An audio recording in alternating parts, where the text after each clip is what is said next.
सरकार असंवेदनशील हो गई है। सरकार सिर्फ जांच की बात करती है। सरकार दुर्घटना एक प्राकृतिक दुर्घटना अपनी जगह, लेकिन अगर दुर्घटना सरकारी कारणों से या सरकारी लापरवाही से, सरकारी नियमों के हिसाब से अगर नहीं काम करने में हो रही तो सीधे सीधे जो संबंधित व्यक्ति है, संबंधित विभाग जवाबदार है इसका।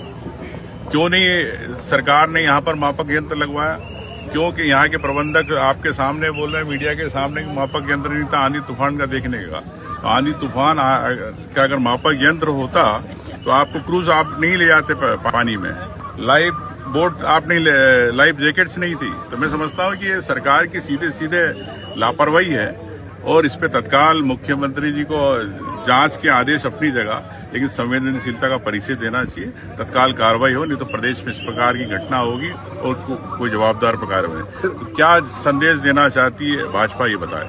कुछ देर में सीएम साहब यहाँ पहुँच रहे हैं, 3 मंत्री ऑलरेडी आ चुके हैं यहाँ पर। काम पूरा हो जाए उसके बाद कार्रवाई आए तो पूछिए उनसे, कार्रवाई करेंगे, सिर्फ जांच कराएंगे। किसी को लाइफ जैकेट पूछा तक नहीं गया था, ना पहनाया गया था, ना बताया गया था कि कहाँ रखा और क्या करना है इमरजेंसी के तहत। लौटते समय मौसम अति खराब हो गया कि मतलब नाव चलाने वाला भी कंफ्यूज था कि वो जहाँ मोड़ रहा था वहाँ ना जा करके जो नाव थी दूसरी दिशा में, और महज हम लोग आधा किलोमीटर दूर ही थे और इतना समय था कि सामने से बोट आके बचा सकती थी। जो आखिरी में आई ना, वो लहरों में ही आई, बचा सकती थी, लेकिन वहाँ से इतना चिल्लम चोट होने के बावजूद भी सब देख के वीडियो बना रहे थे, लेकिन कोई नाव भेजा नहीं। लाइफ जैकेट तो हम लोग दे चुके थे जिन लोगों ने सबने पहनी, और उसके बाद में जब क्रूज टेढ़ा होना चालू किया तो हम लोगों ने बल्टी डस्टबिन खाली करके उसका पानी फेंकना चालू किया। तब तक वो आधा लोड ले चुकी थी नाव। लगभग मेरा 1 साल का बेटा से ले करके कम से कम 7 से 8 बच्चे रहे होंगे।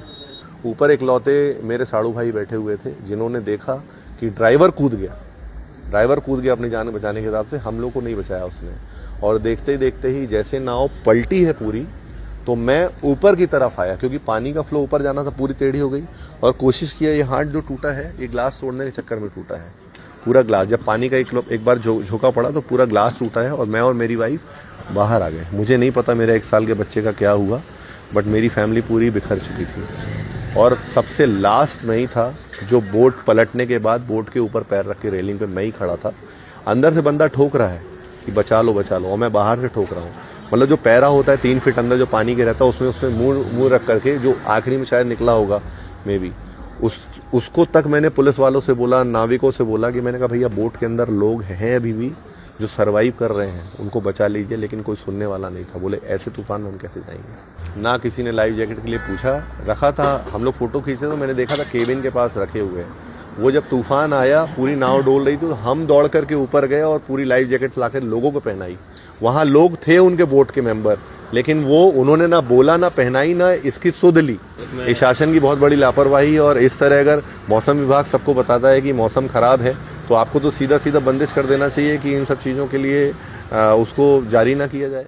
किसी को लाइफ जैकेट पूछा तक नहीं गया था, ना पहनाया गया था, ना बताया गया था कि कहाँ रखा और क्या करना है इमरजेंसी के तहत। लौटते समय मौसम अति खराब हो गया कि मतलब नाव चलाने वाला भी कंफ्यूज था कि वो जहाँ मोड़ रहा था वहाँ ना जा करके जो नाव थी दूसरी दिशा में, और महज हम लोग आधा किलोमीटर दूर ही थे और इतना समय था कि सामने से बोट आके बचा सकती थी। जो आखिरी में आई ना, वो लहरों में ही आई, बचा सकती थी, लेकिन वहाँ से इतना चिल्लम चोट होने के बावजूद भी सब देख के वीडियो बना रहे थे, लेकिन कोई नाव भेजा नहीं।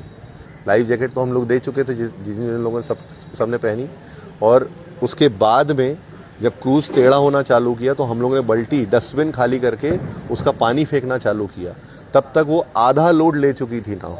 लगभग मेरा 1 साल का बेटा से ले करके कम से कम 7 से 8 बच्चे रहे होंगे।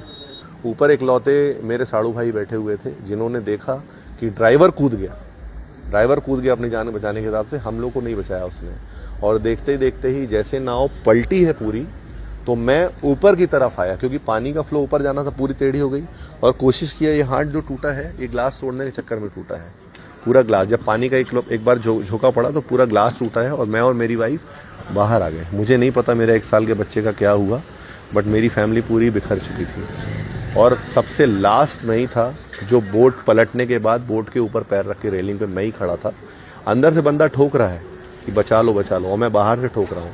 मतलब जो पैरा होता है 3 फीट अंदर जो पानी के रहता है उसमें मुंह रख करके जो आखिरी में शायद निकला होगा मे बी, उसको तक मैंने पुलिस वालों से बोला, नाविकों से बोला कि मैंने कहा भैया बोट के अंदर लोग हैं अभी भी जो सरवाइव कर रहे हैं, उनको बचा लीजिए, लेकिन कोई सुनने वाला नहीं था। बोले ऐसे तूफान में हम कैसे जाएंगे। ना किसी ने लाइफ जैकेट के लिए पूछा, रखा था, हम लोग फोटो खींचे तो मैंने देखा था केबिन के पास रखे हुए हैं। वो जब तूफान आया पूरी नाव डोल रही थी तो हम दौड़ करके ऊपर गए और पूरी लाइफ जैकेट्स लाकर लोगों को पहनाई। वहाँ लोग थे उनके बोट के मेंबर, लेकिन वो उन्होंने ना बोला, ना पहनाई, ना इसकी सुध ली। ये शासन की बहुत बड़ी लापरवाही। और इस तरह अगर मौसम विभाग सबको बताता है कि मौसम खराब है तो आपको तो सीधा सीधा बंदिश कर देना चाहिए कि इन सब चीज़ों के लिए उसको जारी ना किया जाए।